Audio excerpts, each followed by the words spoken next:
Sandrock's own running of the Yakmels. Shout out to City Hall for inviting me here today.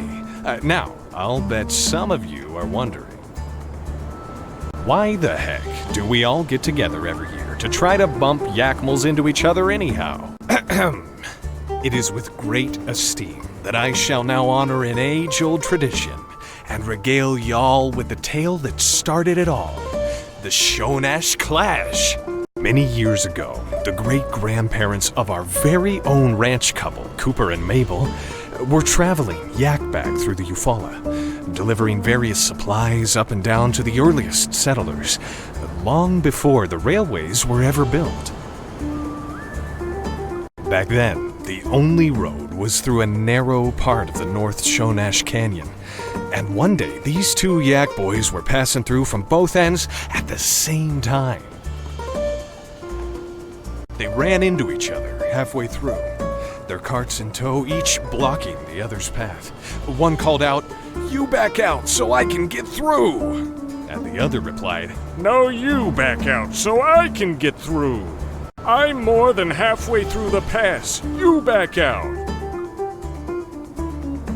"No, you ain't. That's 1/3 and a quarter at best. You back out." This back and forth went on for hours. Pretty soon, other travelers showed up and were understandably peeved at the situation. Funny thing about it all is this narrowest part of the pass was no more than 30 meters long. They could have all been out there in a couple of minutes. But no, both of those fellas were too stubborn to back down. Soon enough, push came to shove.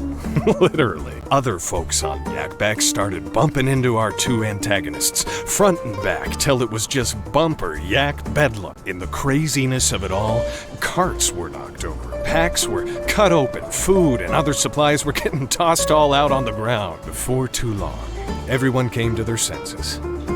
One person started to laugh, then another, and pretty soon they were all tumbling off their mounts, howling over the absurdity of it all.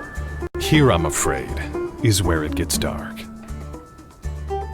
When they all looked around, they noticed that the two fellas who started this whole debacle were both dead as doornails, both of them with their hands wrung out around each other's neck. In all the chaos, it seemed those two boys really never had let their bad blood quit boiling. The rest of them folks, they all picked up their supplies.